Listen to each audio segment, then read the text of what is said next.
नमस्कार दोस्तों, एक बार पुनः ललित आर्ट्स वाला में हिंदी सेशन में आप सभी क्लास 12वीं के पढ़ रहे युवाओं का स्वागत है, नंदन है, अभिनंदन है। तो चलते हैं बिना समय गंवाए हुए अधिनायक चैप्टर के बारे में। इस चैप्टर के बारे में हम लोग आज जीवन परिचय माननीय श्री सम्मानीय रघुवीर सहाय के बारे में पढ़ेंगे। तो सबसे पहला प्रश्न ये बनता है यहां से कि अधिनायक क्या लिखा हुआ है? अधिनायक बोलो, क्या लिखा हुआ है ये? अधिनायक। अधिनायक पाठ के लेखक कौन है? अधिनायक पाठ के लेखक रघुवीर सहाय हैं। सबसे पहला प्रश्न और वेरी वेरी इंपॉर्टेंट प्रश्न भी होगा कि बताइए कि अधिनायक पाठ के लेखक कौन है। तो अधिनायक पाठ के जो लेखक होंगे वो कौन हो जाएंगे? रघुवीर सहाय।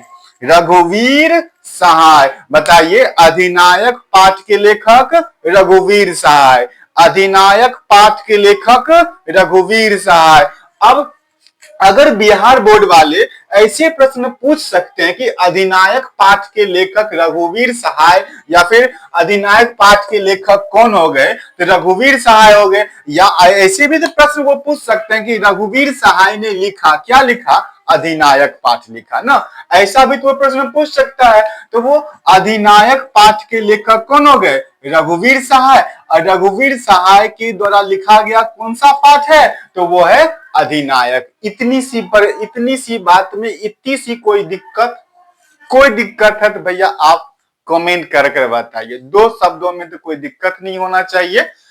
तो प्रश्न ये कहता है कि अधिनायक पाठ के लेखक कौन हो गए? रघुवीर सहाय। और रघुवीर सहाय ने क्या लिखे? अधिनायक लिखे।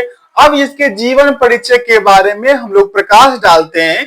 कहता है कि इनका जन्म कब हुआ? 9 दिसंबर 1929। देखिए इनके जन्म में खाली 9 क्या कमाल है।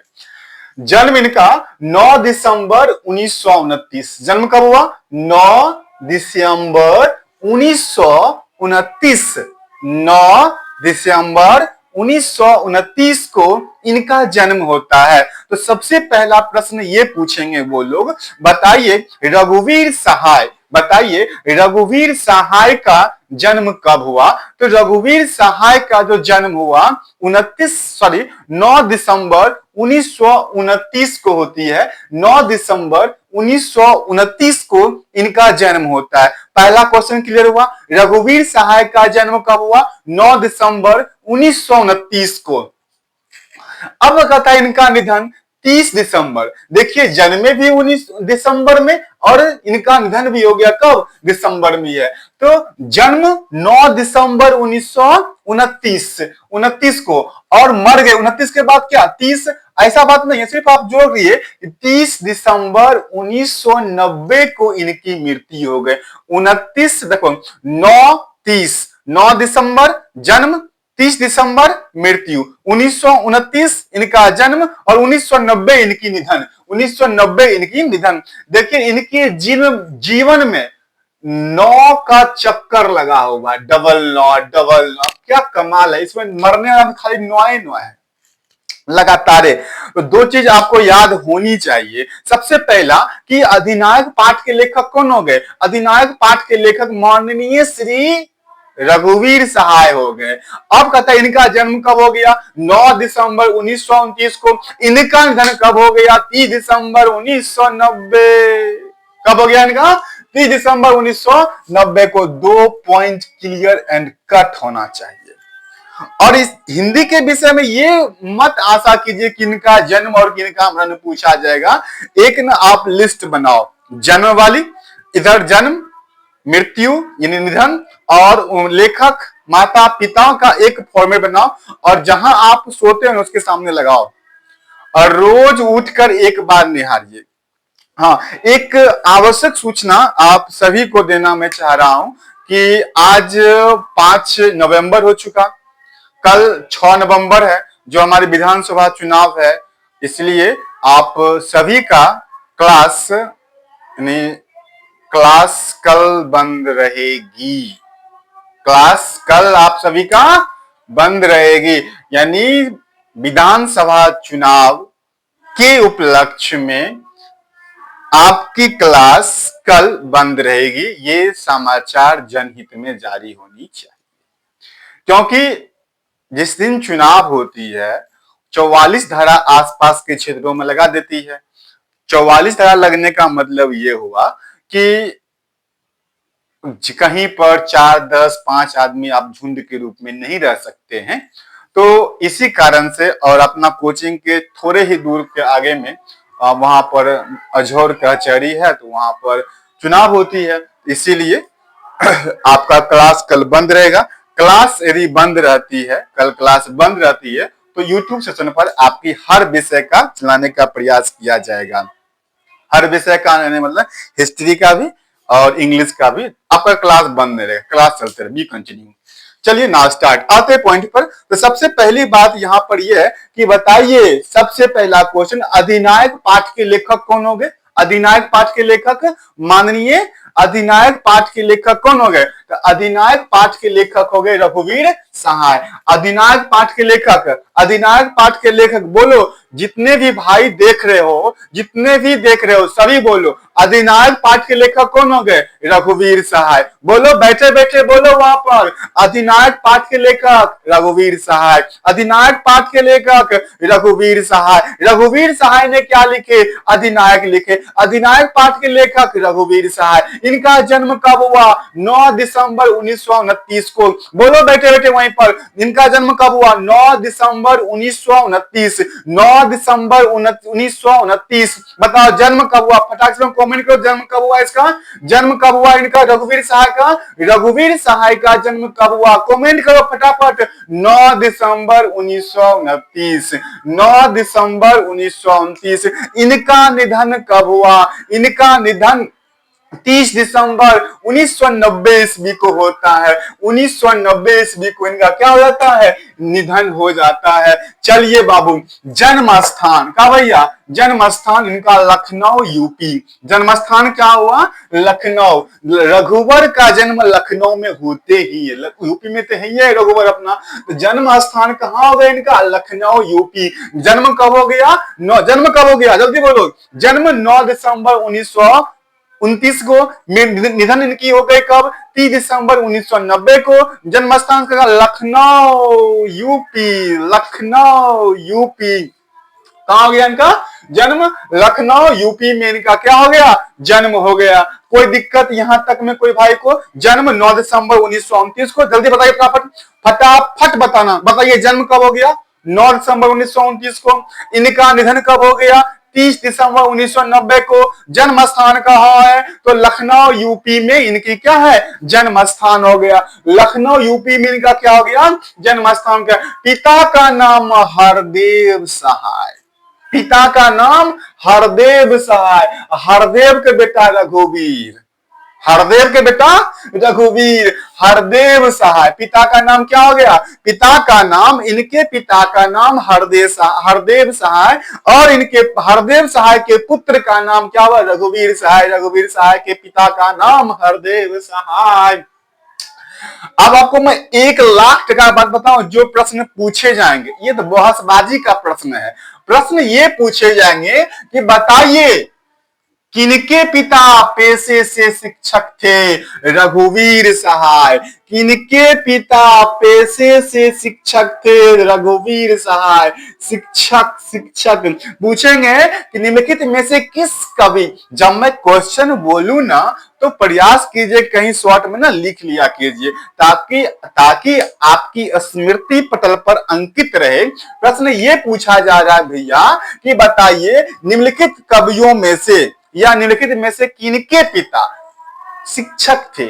शिक्षक थे, शिक्षक थे। तो किनके पिता? रघुवीर सहाय के पिता क्या थे? शिक्षक थे।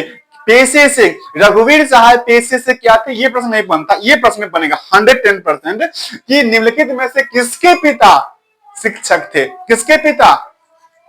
रघुवीर सहाय का। फिर आगे एमए वाले भाई, फिर आगे एमए वाले, अज्ञे जी भी एमए से किए हैं वो। उसके बाद मैंने कल के बाद फिर परसों मैंने पढ़ा था हम लोगों ने क्या बोलते हैं, रघुवीर सहाय आगे थे उषा के लेखक जो हैं वो भी जो है उषा के लेखक जो है उनके भी वो भी एमए से ही किए हैं। तो मैंने कल क्या बताया था आप सभी को, जितने भी भाई देखो कॉन्सियस आदमी ये सब कर लेंगे, जो जो आदमी एमए से किए हैं ना वो हिंदी सॉरी एमए जो इंग्लिश से किए उनका एक लिस्ट बना लो अपने पास रख लो, एक दो बार उसकी रिपेयर कर, ताकि वहां पर ना कंफ्यूजन नाम का कोई प्राणी ही नहीं आए। ठीक है, चलिए तो इतनी सी कोई दिक्कत। अधिनायक पाठ के लेखक रघुवीर सहाय, इनका जन्म कहां हुआ, लखनऊ यूपी में हुआ। जन्म कब हुआ, 9 दिसंबर 1929 को। निधन कब हुआ, 30 दिसंबर 1990 को। जन्म कहां, लखनऊ यूपी में। पिता का नाम हरदेव सहाय। हरदेव सहाय पेशे से क्या थे, शिक्षक थे। निम्नलिखित में से किनके पिता पेशे से शिक्षक थे, तो रघुवीर सहाय के पिता। आगे आगे कहता कि इन्होंने इन्होंने एमए किए थे अंग्रेजी से। प्रश्न पूछे जाते हैं कि निम्नलिखित में से किसने किस कवि ने एमए किए थे, किससे, इंग्लिश से, और किस विश्वविद्यालय से, लखनऊ वीवी। वी मतलब बीबी नहीं, वी मतलब विश्व, ये वी विद्यालय, और ये कहां से, लखनऊ से। लखनऊ विश्वविद्यालय लखनऊ से ये एमए पास किए थे। लखनऊ विश्वविद्यालय लखनऊ से इन्होंने एमए पास किए थे। अब देखो इसमें डबल टिक लगाइए। विशेष रुचि, संगीत सुनना और फिल्में देखना।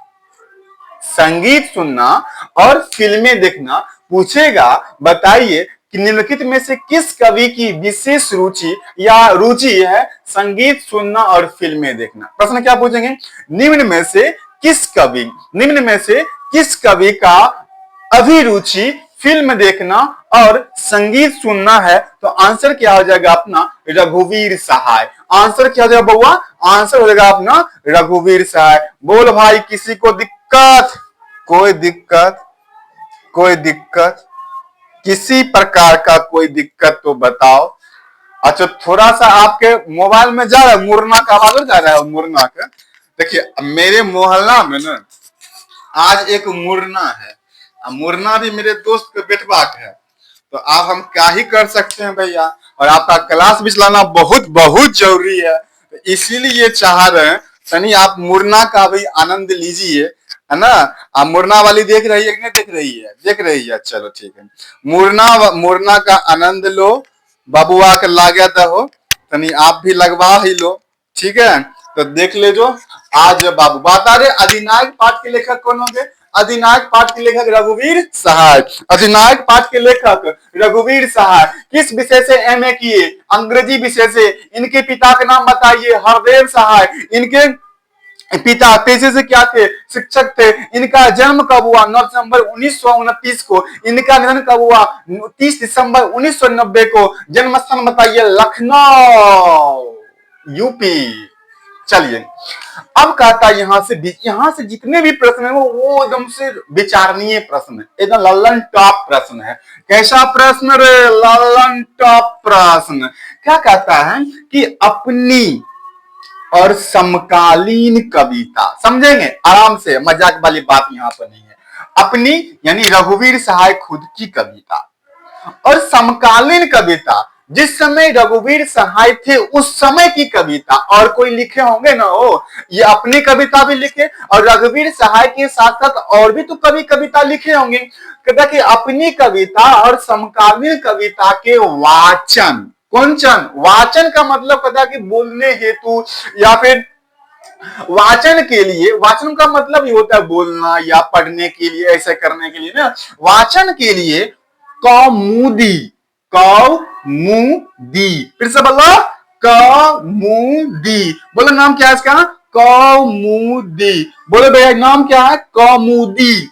अपनी तथा समकालीन कविता के वाचन के लिए कौमुदी नामक कविता केंद्र की स्थापना और संचालन किए।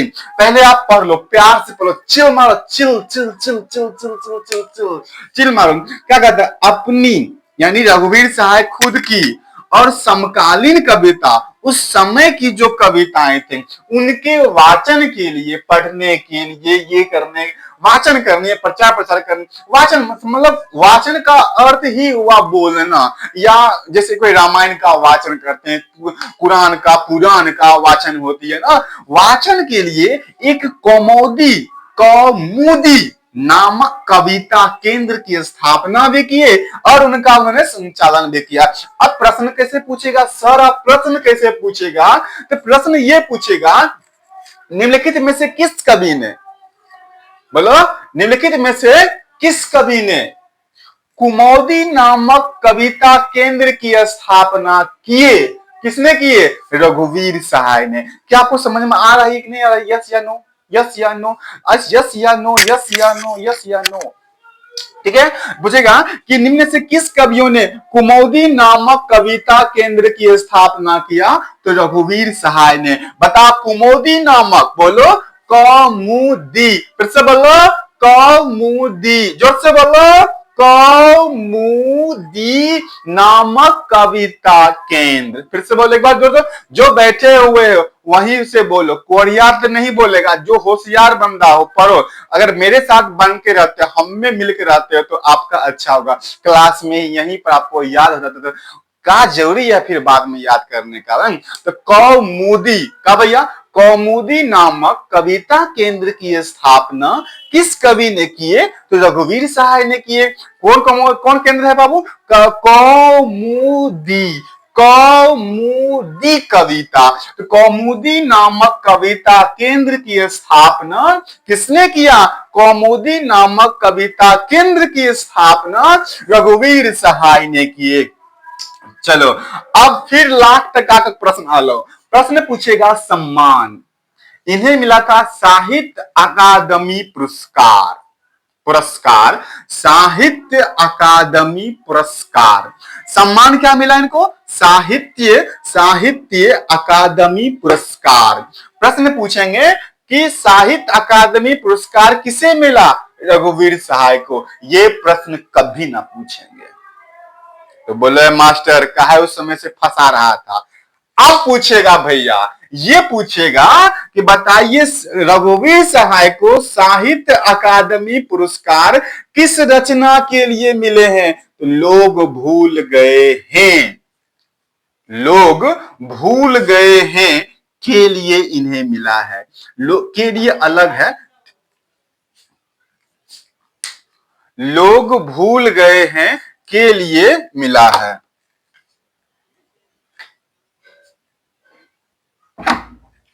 किसके लिए मिला है, लोग भूल गए हैं के लिए इनको मिला है। ठीक है, तो इतने से सम्मान मिला इनको, साहित्य अकादमी पुरस्कार किसके लिए मिला है, तो लोग भूल गए हैं के लिए मिला है। अब कहता है कि दिनमान, दिनमान एक इनकी साप्ताहिक समाचार पत्र है। दिनमान क्या है इनकी, दिनमान एक साप्ताहिक समाचार पत्र है।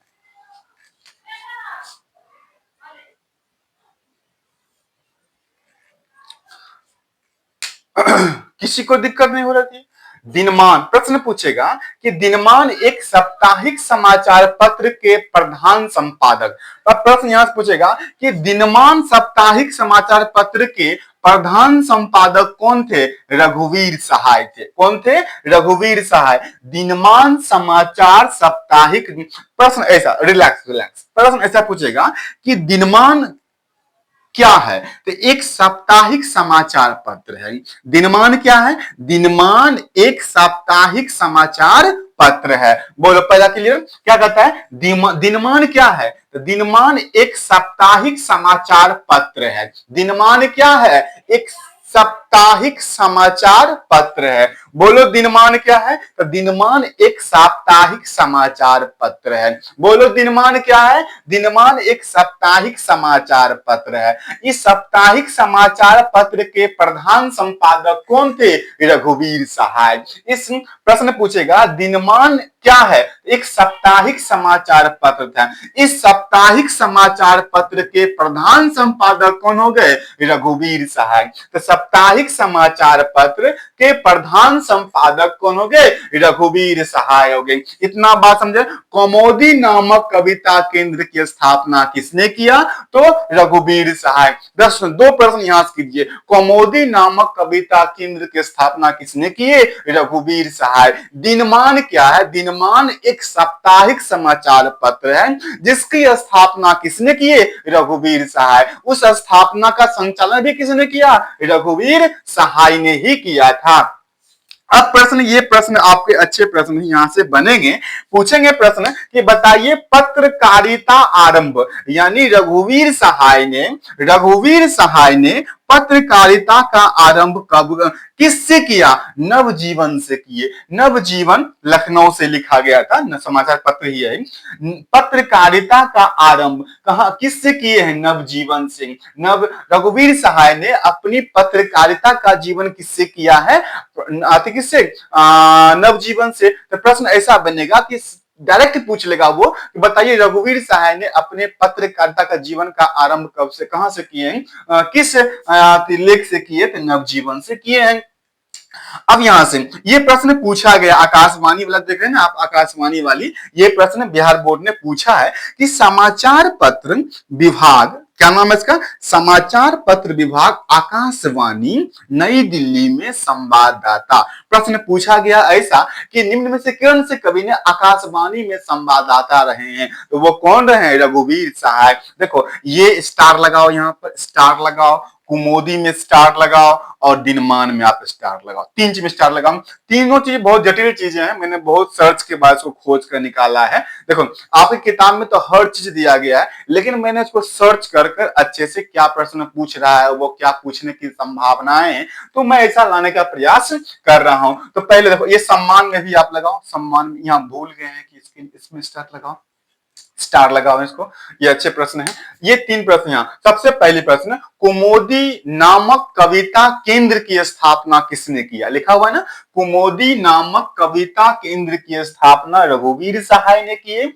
दिनमान एक साप्ताहिक समाचार पत्र है जिनका स्थापना और संचालन दोनों रघुवीर सहाय ने किए हैं। दिनमान खत्म हो गया, उसके बाद कहता है कि इनकी एक साहित्य अकादमी पुरस्कार भी इन्हें मिला है। किस रचना के लिए? लोग भूल गए हैं के लिए लिखा हुआ ना, उनके आगे हम लगा दिए ताकि आपके पास लिखा रहेगा तो कोई जल्दी भूलिएगा नहीं। लोग भूल गए हैं के लिए ही इनकी ये बात हुई है। अब कहता है कि ये आकाशवाणी में क्या थे? ये संवाददाता थे। कहता कि भारतीय प्रेस परिषद के सदस्य थे। इस पर भी आप स्टार लगाओ, स्टार लगाओ इस पर भी। प्रश्न पूछेगा निम्न में से कौन ऐसे कवि है जो भारतीय प्रेस परिषद के सदस्य थे? तो रघुवीर सहाय। आप इसको 4-5 पॉइंट, ये 1 2 3 4 5 5 पॉइंट को एक बार फिर से रिपीट कीजिए। जन्म मरण तो हमको पता है, आप याद ही कर लीजिए, इसमें कोई नो डाउट है, या इसमें कोई डाउट नहीं है कि आपको याद नहीं होगा। एकदम याद होना है तो होना है, एकदम होगा तो होगा। आप ये जानो क्या कहता है। सबसे पहली बात, कुमोदी नामक कविता केंद्र की स्थापना किसने किया? रघुवीर सहाय। पहला क्लियर हुआ। बोलो तो कुमोदी नामक कविता केंद्र की स्थापना किसने की? रघुवीर सहाय। बोलिए तो कुमोदी नामक कविता केंद्र की स्थापना किसने किया? रघुवीर सहाय। पहला बात क्लियर हो गया। दूसरी बात क्या कहता है? सम्मान को मिला है, साहित्य अकादमी पुरस्कार मिला। किस रचना के लिए? लोग भूल गए हैं के लिए भी इनको सम्मान मिला है। अब कहता है कि ये दिनमान क्या है? दिनमान एक साप्ताहिक समाचार पत्र है, इसके प्रधान संपादक थे। पत्रकारिता आरंभ की नवजीवन से। समाचार विभाग यानी आकाशवाणी में ये नई दिल्ली में संवाददाता भी रह चुके हैं। भारतीय प्रेस परिषद के सदस्य रहे। ये 4 पॉइंट आपने घर पर बैठ के बारंबार रिपीट करना, 2-3 बार, आपको क्लियर हो जाएगा। और ये वेरी वेरी इंपॉर्टेंट भी है, वेरी वेरी इंपॉर्टेंट भी है। अब आते हैं रचना पर इन सबको एक और कर दीजिए और इनकी रचना एक और कर दीजिए, वो इतनी इंपॉर्टेंट वाली बात होती आती है। ठीक है, रचना कहता है इनका सीढ़ियों पर धूप में, सीढ़ियों पर धूप में। पहला क्या है, सीढ़ी। अभी ठंड की समय आ रही है ना, तो लोग कहाँ बैठते हैं, छत में, छत पर गए तो सीढ़ी पर बैठ जाते हैं, ठीक है। सीढ़ियों पर धूप में हंसो हंसो जल्दी हंसो। सीढ़ियों के सीढ़ियों पर धूप में, सीढ़ियों पर, आप सीढ़ियों पर धूप में बैठे हैं। कहता कि हंसो हंसो जल्दी हंसो। कहता कि किसके विरुद्ध हंसो, आत्महत्या के विरुद्ध हंसो। आप लिंक करके देखो क्या कहता है। कहता कि सीढ़ियों पर धूप में, कहां बैठी हुई है लोग, सीढ़ियों पर धूप में। कहता कि हंसो हंसो जल्दी हंसो। कहां हंस रहा है लोग, सीढ़ियों पर धूप में। हंसो हंसो जल्दी हंसो। किसके विरुद्ध हंसो, आत्महत्या के विरुद्ध हंसो। आत्महत्या नहीं करनी चाहिए। हत्या एक कायरता है, ठीक है। सीढ़ियों पर धूप में हंसो हंसो जल्दी हंसो। किसके विरुद्ध हंसो, आत्महत्या के विरुद्ध हंसो। बोलो, तीन चीज आपको याद हुआ, फिर बोलवो कीजिएगा, ना बोलिएगा नॉट या यस। देखो, सबसे पहला प्रश्न कहता है कि सीढ़ियों पर धूप में हंसो हंसो जल्दी हंसो। हंसो हंसो जल्दी हंसो। और क्या कहता है, किसके विरुद्ध हंसो, आत्महत्या के विरुद्ध हंसो। अब कहता है कि लोग भूल गए हैं कुछ, लोग भूल गए हैं कुछ पत्ते, कुछ चिट्ठियां। ठीक है, ठीक है, ठीक है, ठीक है, ठीक है। क्या कहता है कि लोग भूल गए हैं, लोग भूल गए हैं कुछ पत्ते। पते, पत्ते लिखा हुआ है, पते। पते मतलब कैथ का पता दीजिए, मैं कैथ में फलाने यहाँ के जाऊंगा। अजहर का पता दीजिए, चांदपुरा का पता दीजिए, मैं फलाने यहाँ जाऊंगा। बंदुआर में कंकाल के पास जाऊंगा, ठीक है। तो वही कहता है कि आत्महत्या, लोग भूल गए हैं। क्या भूल गए हैं, कुछ पते और कुछ चिट्ठियां भूल गए हैं, भूल गए हैं। अब बताइए, एक चीज बताओ, तुम किसी अपने पापा को चिट्ठी लिखते हो, सीधा hello, good morning, good afternoon, कैसे हो। उससे भी संतोष नहीं बनता, क्या करते, वीडियो कॉल कटाक से लगा देते। तो चिट्ठी का कोई बात है, तो लोग भूल गए हैं कुछ, लोग भूल गए हैं। क्या भूल गए हैं, कुछ पते और कुछ चिट्ठियां भूल गए। आप इसे लिंक करो। कहता कि सीढ़ी पर धूप में हंसो हंसो जल्दी हंसो। किसके विरुद्ध हंसो, आत्महत्या के विरुद्ध हंसो। कहता कि लोग भूल गए हैं कुछ पते, कुछ चिट्ठियां। लोग भूल गए हैं कुछ पते, कुछ चिट्ठियां। पते मतलब पता, एड्रेस, इंग्लिश में एड्रेस, ठीक है। और ये सब के सब रघुवीर सहाय का क्या है, तो ये सब के सब रघुवीर सहाय महोदय का कविता है। प्रश्न कवि ना वो बताते ना बारंबार, जब वो लड़कर आएगा अपनी लुगाई से, तब ऐसा प्रश्न पूछेगा, बताइए सीढ़ियों पर धूप में रघुवीर सहाय की कौन सी विद्या है, तो वो कौन सी विद्या होगी, कविता हो जाएगी। चलो, ये चीज आपको याद होना चाहिए हो। अब नहीं होता है तो समझो भूसा को चले, भूसा, ठीक है। तो कविता में, इनकी रचना में सबसे पहला की कहता है कि सीढ़ियों पर धूप, बोलो आप, बोलो संगे संगे, बोलो बोलो, सीढ़ियों पर धूप में हंसो हंसो जल्दी हंसो। किसके विरुद्ध हंसो, आत्महत्या के विरुद्ध हंसो। कहता कि लोग भूल गए हैं कुछ पते, कुछ चिट्ठियां। कोई दिक्कत, कोई दिक्कत नहीं। अब प्रश्न यहां पर, इसको ना, इसमें भी 1.25 लाख का MBBI लगाओ। आप लगाओ तो लगाओ, आप लगाओ। कहता कि आत्महत्या के विरुद्ध से ली गई है, अर्थात अधिनायक जो ये कविता यहां पर दी गई है, अधिनायक कविता किससे लिया गया है, आत्महत्या के विरुद्ध से। अच्छा बताइए, इनकी रचना आत्महत्या है, यहां पर देख रहे हो ना, इसलिए इस पर भी स्टार लगाओ। प्रश्न अगर वो पूछेंगे तो यही पूछेंगे कि आत्महत्या के विरुद्ध के लेखक कौन है, रघुवीर सहाय। आत्महत्या के विरुद्ध के लेखक कौन होंगे, रघुवीर सहाय। अधिनायक पाठ किससे लिया गया है, आत्महत्या के विरुद्ध से। बन रहा है क्वेश्चन, आत्महत्या के विरुद्ध से कौन, अधिनायक किससे लिया गया है, आत्महत्या के विरुद्ध से। प्रश्न पूछेगा आत्महत्या के विरुद्ध के लेखक कौन हो गए? रघुवीर सहाय हो गए। कहता है इसमें भी टिक लगाओ, डबल स्टार लगाओ, इसमें भी लगाओ। प्रश्न पूछेगा कि यह पूछेगा अधिनायक कविता कौन सी विधा है? एक व्यंग कविता है या व्यंग विधा। अधिनायक कैसी कविता है? एक व्यंग कविता है। व्यंग का मतलब समझिए क्या होता है। अधिनायक पहले क्लियर कर लीजिए, अधिनायक कैसी कविता है? तो एक व्यंग कविता है। कैसी कविता है? पहले बोलो, अधिनायक कैसी कविता है? अधिनायक एक व्यंग कविता है। बोलो, अधिनायक कैसी कविता है? जोर से बोलो, जोर से बोलो, जोर से बोलो। अधिनायक कैसी कविता है? बोलना रे।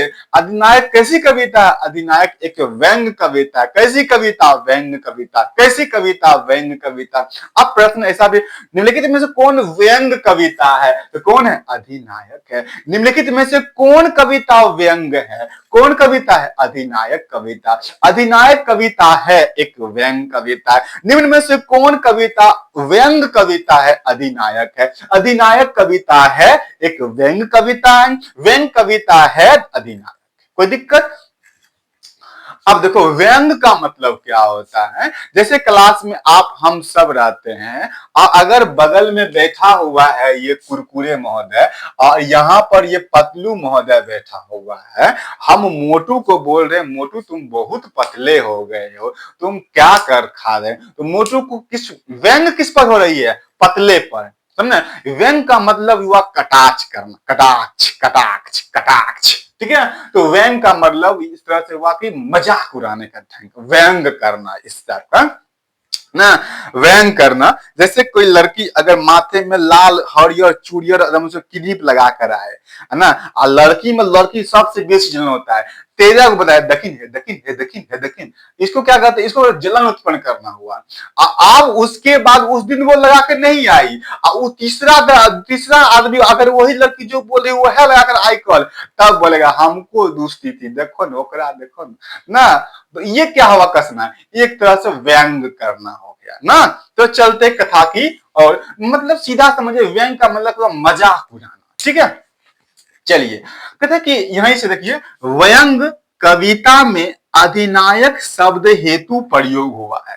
प्रश्न पूछ सकता है कि व्यंग शब्द कविता में किसके लिए प्रयोग हुआ है? अधिनायक शब्द के लिए। अधिनायक शब्द के लिए किसका प्रयोग हुआ है? व्यंग का प्रयोग। प्रश्न पूछेगा व्यंग कविता में अधिनायक शब्द हेतु प्रयोग हुआ है। किसके लिए हुआ है? अधिनायक हेतु। व्यंग किसके लिए? अधिनायक होती। अब इसमें भी मारो टिक, इसमें डबल टिक मार खल्लास कर कि एमआई लगाओ, इसमें एमआई लगाओ कि कविता में हर चरना, जब मैं कल आपको पढ़ाऊंगा ना कविता, ऑनलाइन क्लास लेके कल कविता का, ठीक है, तो देख लीजिएगा जब मैं पढ़ाऊंगा तो उसमें एक हर चरना नाम का एक विद्यार्थी होता है जो फटा सुथन्ना पढ़ा हुआ है। तो फटा मतलब फटा और सुथन्ना मतलब ढीला ढाला झोल झाल कपड़ा। ठीक है, तो एक स्टूडेंट होते हैं, छात्र होते हैं जो सुथन्ना पहने हैं। कैसा? फटा सुथन्ना पहने हुए हैं, तो उसका नाम है हरचरना। उस लड़का का नाम क्या है? हरचरना, जो विद्यालय का वो छात्र है। तो हरचरना आम आदमी का प्रतिनिधित्व करता है। ये प्रश्न कई बार आ चुके हैं कि बताइए कि अधिनायक कविता में आम आदमी का प्रतिनिधित्व कौन करता है? हरचरना। बताइए कि क्या अधिनायक कविता में हरचरना किसका प्रतिनिधित्व है? तो किसका प्रतिनिधित्व है? आम आदमी का प्रतिनिधित्व है। किसका प्रतिनिधित्व बाबू? आम आदमी का वो प्रतिनिधित्व है। कहता है कि हरचरना स्कूल जाने वाला गरीब लड़का है। हरचरना कैसा लड़का है? तो हरचरना स्कूल जाने वाला एक गरीब लड़का है। हरचरना फटा सुथन्ना पहने है। हरचरना हरचरना हरचरना हरचरना फटा सुथन्ना पहने है। प्रश्न पूछेगा हरचरना पूछेगा फटा सुथन्ना का अर्थ क्या होता है? सिला हुआ कपड़ा, टाइट कपड़ा, फटा हुआ ढीला कपड़ा। तो क्या हुआ? फटा हुआ ढीला कपड़ा। देखो फटा का मतलब क्या होता है? फटा।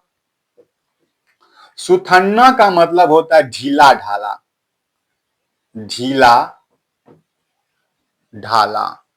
सुथन्ना का मतलब क्या हो गया? ढीला ढाला। अर्थात क्या? ढीला ढाला कपड़ा। अर्थात क्या भैया? ढीला ढाला कपड़ा। बताओ भाई समझ में आ रहा है कि नहीं? अभी कोई नहीं जाएगा, रुको रुको रुको रुको, अभी मैं प्रश्न बताऊंगा ना, अंत में आप जवाब देना, ठीक है?